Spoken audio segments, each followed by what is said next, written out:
Bom, chat, para a surpresa de ninguém, foi noticiado pelo Departamento de Justiça dos Estados Unidos que a ligação entre Nicolás Maduro e o cartel de drogas Los Soles simplesmente não existe, porque o cartel de Los Soles simplesmente não existe.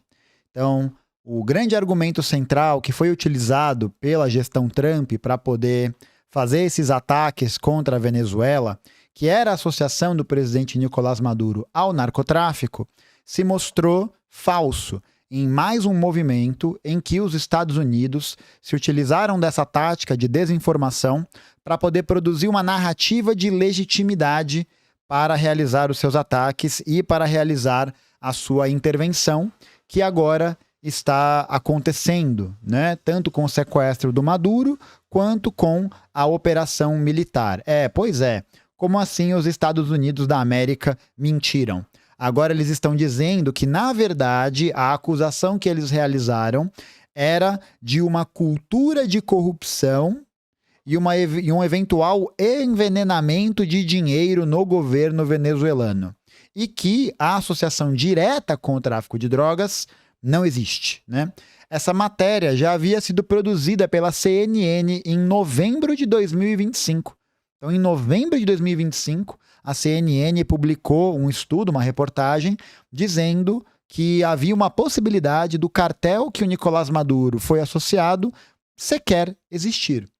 Não foi a primeira, não será a última e não é uma novidade que os Estados Unidos estão se utilizando desse mecanismo de desinformação, de produção de narrativas, para poder criar esse terreno, né, esse preparo para legitimar as suas ações.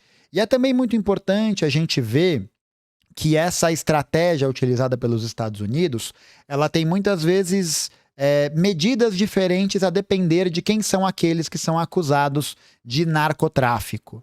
Então, vale aqui lembrar, por exemplo, que o ex-presidente da Colômbia, Álvaro Uribe, foi processado por supostamente ter a sua campanha presidencial financiada por grandes narcotraficantes da Colômbia. A Colômbia, que é um país que foi historicamente governado pela direita, pela extrema-direita, e que sempre serviu como uma base militar de apoio muito importante dos Estados Unidos na América do Sul. Tá? Só agora, mais recentemente, com a eleição do Gustavo Petro, que a Colômbia está atravessando o seu primeiro governo de esquerda na história. Vocês nunca viram o Álvaro Uribe ser acusado dessas coisas ou ter nenhum tipo de movimentação militar nesse sentido por parte dos Estados Unidos. Assim como no caso do antigo presidente de Honduras, que foi acusado e condenado por tráfico internacional de drogas num valor de transporte de 400 quilos de cocaína e que foi perdoado pelo governo Donald Trump. E sem titubear, sem ter nenhum tipo de hesitação, o presidente Trump, né, e a gente pode acreditar a ele essa franqueza, essa honestidade, disse que ao conceder o perdão presidencial ao Juan Orlando Hernández, que é o ex-presidente de Honduras condenado a 45 anos de prisão, disse que o fez porque era seu apoiador, porque estava numa organização, num partido da qual o Trump era aliado. Então isso é muito revelador porque mostra que todo esse discurso que o Trump se utilizou e que a direita brasileira, a extrema-direita brasileira, organizações mesmo como o MBL, o PL e vários desses partidos se usam, nada mais é do que moralismo que serve para poder plantar essa discórdia e plantar no discurso uma armadilha para que as pessoas se indignem moralmente e assim façam valer essas intervenções dos Estados Unidos. E aqui eu queria colocar também e trazer um outro aspecto que eu acho que é muito importante. Porque, para além do narcotráfico, a gente tem a utilização de mecanismos de comunicação, de mecanismos do discurso ideológico, né, dos aparelhos da hegemonia ideológica, para poder produzir um inimigo interno. Então não é a primeira vez que os Estados Unidos se utilizam desse mecanismo. Durante toda a Guerra Fria, uma das grandes justificativas pelas quais os Estados Unidos vão usar para poder promover suas intervenções e para poder promover suas operações militares, seja com interferência em eleições, como foi na Itália, seja com o apoio às ditaduras fascistas na Grécia, seja no apoio aos golpes militares na Guatemala, no Brasil, na Argentina, no Paraguai, no Uruguai, no Chile, era o combate à ameaça comunista. Então, como a gente tinha ali naquele período duas forças que estavam disputando a hegemonia internacional, que eram os Estados, que era, né, o bloco capitalista e o bloco socialista, os capitalistas sempre se utilizaram desse discurso, sempre se utilizaram dessa justificativa para poder promover doutrinas de segurança nacional e assim criar esse pânico generalizado, criar um medo unificado que pudesse dar essa validação para suas ações. E acontece que, inclusive, os Estados Unidos chegaram também a financiar alguns grupos para poder combater governos e organizações que eram contrárias aos seus interesses. Um dos exemplos mais emblemáticos disso é o que aconteceu no Afeganistão. No Afeganistão, ali na virada dos anos 70 para os anos 80, chegou a existir uma república democrática que era alinhada com a União Soviética e que vai passar por uma tentativa de golpe interno e que vai sofrer, inclusive, uma tentativa de intervenção soviética no país para poder assegurar o governo que havia se consolidado naquele momento. E os Estados Unidos vão fornecer armas, treinamento, inteligência para organizações jihadistas, para organizações islâmicas radicais que tinham como princípio o combate aos comunistas e assim, com esse apoio dos Estados Unidos, implementarem teocracias islâmicas naqueles locais. Um dos casos mais emblemáticos, né, talvez o que a gente possa se lembrar mais imediatamente, é o Talibã. O Talibã tem a sua origem associada a esse financiamento, a esse apoio, assim como diversas outras organizações que vão passar a pipocar daí, como, por exemplo, a Al-Qaeda, o Estado Islâmico mais para frente e várias outras que são produtos dessas intervenções.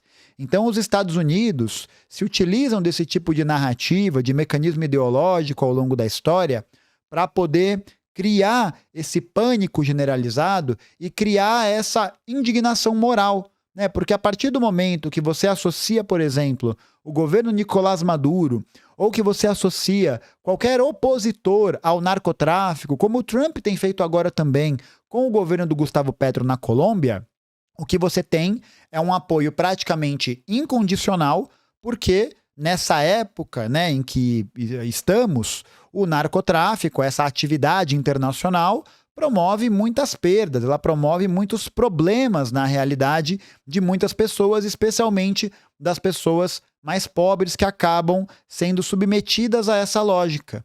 Só que é curioso também a gente observar que os Estados Unidos, mesmo sendo o maior importador mundial de cocaína, nunca promoveu nenhum tipo de investigação interna no seu território para poder desarticular os grandes cartéis que operam lá no seu país, né? Então o Trump não tem esse mesmo tipo de movimentação, não tem esse mesmo tipo de vigor para promover essas investigações, para promover essas intervenções, para poder fazer, né, de fato, com que esse esquema seja desarticulado.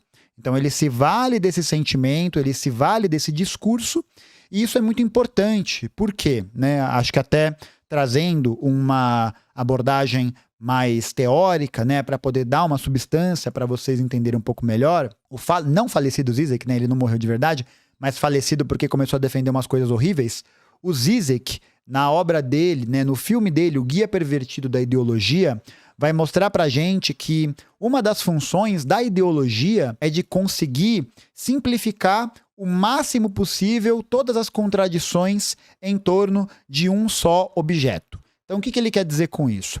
Ele quer dizer que a classe dominante, né, e a classe dominante que está no poder vai buscar transformar todos os problemas que são oriundos da sociedade em que se vive em uma coisa só, para poder facilitar a compreensão geral e assim, com essa compreensão geral unificada e mirada em um só problema, você vai ter, portanto, o esforço direcionado para acabar com aquele problema. Como exemplo máximo, ele fala do nazifascismo. O nazismo se utilizou muito dessa retórica para não explicar as contradições produzidas pelo capitalismo, as contradições produzidas pela forma de como as relações de produção capitalistas existem, que levam ao empobrecimento da classe trabalhadora, ao desemprego, que levam à guerra, etc, etc. O regime nazi-fascista vai se utilizar justamente do discurso, né, e que não foram eles que criaram, mas que era muito forte, que eles vão incentivar de maneira muito acelerada, muito intensa, que é o antissemitismo, né, que é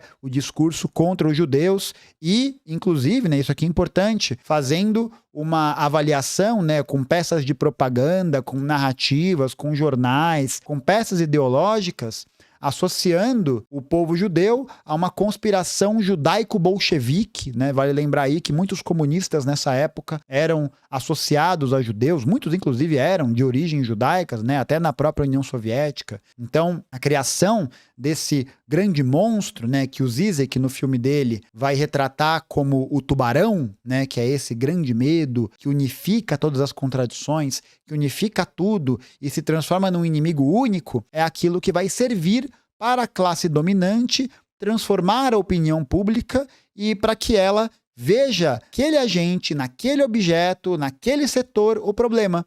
E que, portanto, eliminando aquele problema, combatendo aquele problema, todas as contradições e todas as querelas, todas as questões relacionadas ao mundo estariam magicamente resolvidas. Essa tática é uma tática que foi utilizada, como eu comentei, na época da Guerra Fria, com relação aos comunistas, mas também foi uma tática utilizada posteriormente, porque quando o Muro de Berlim caiu e quando a União Soviética foi dissolvida na Contra-Revolução de 1991, não dava mais para se falar que os comunistas eram os grandes inimigos. Esse discurso, ele gravitacionou para um outro lugar. E a partir dos anos 90, dos anos 2000 e até ali a década de 2010, o novo grande inimigo, o elo unificador de todos os medos, se tornou o terrorismo, se tornou a guerra ao terror. Tanto que a gente tem nessa época, entre os anos 90 e os anos 2010, inúmeras produções de Hollywood que buscaram fomentar e buscaram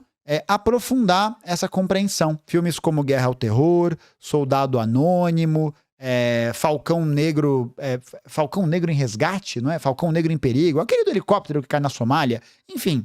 Vai se produzir uma série de filmes, de produções culturais que vão buscar incentivar a opinião pública para o apoio à guerra que os Estados Unidos realizavam, as intervenções que eles realizaram em todo esse período. Lá no vídeo que eu comentei, né, no vídeo que eu postei sobre como os Estados Unidos ascenderam como potência unipolar, eu falo muito desses conflitos, das intervenções que eles fizeram no Haiti, na Somália, no Kuwait, no Iraque, no Afeganistão. Então o terrorismo, né, principalmente o terrorismo islâmico, vai se transformar nesse grande centro de gravidade por onde todas as produções culturais, todo o discurso dominante vai olhar, vai se centrar e vai entender como seu único inimigo. Então esse tipo de movimento ele é muito importante e muito fundamental, porque ele ajuda a dissipar, a esconder todas as contradições. Como o fato, por exemplo, de que quem armou e treinou esses grupos para combater os comunistas lá nos anos 70 e nos anos 80 foram os próprios Estados Unidos. Inclusive, uma recomendação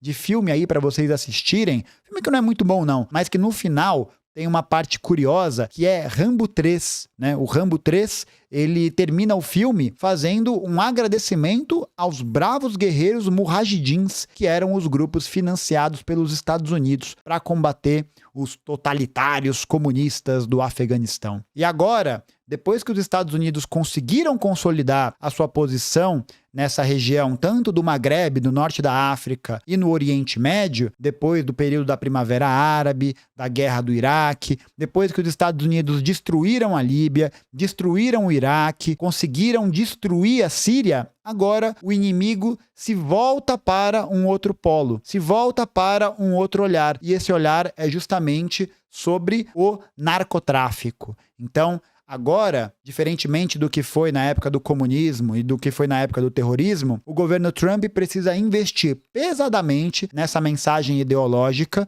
e que, inclusive, reforça o tempo todo a necessidade de associar narcotraficantes a terroristas. Porque quando você associa o narcotráfico, a atividade do narcotráfico ao terrorismo, isso prevê a possibilidade de intervenção militar dos Estados Unidos, de outros países em territórios que não são seus. Não é à toa que no ano passado essa foi uma das principais pautas da direita, uma das principais pautas da extrema-direita, porque isso ajudaria a viabilizar, a pavimentar um caminho para a intervenção militar dos Estados Unidos no território americano. E mais uma vez, vale lembrar que, então você está defendendo o narcotráfico? Não, de forma nenhuma. A grande questão é que toda essa moralidade, suposta moralidade que os Estados Unidos se valem para poder fazer essas intervenções e para poder fazer esses movimentos, não são soluções concretas e não são soluções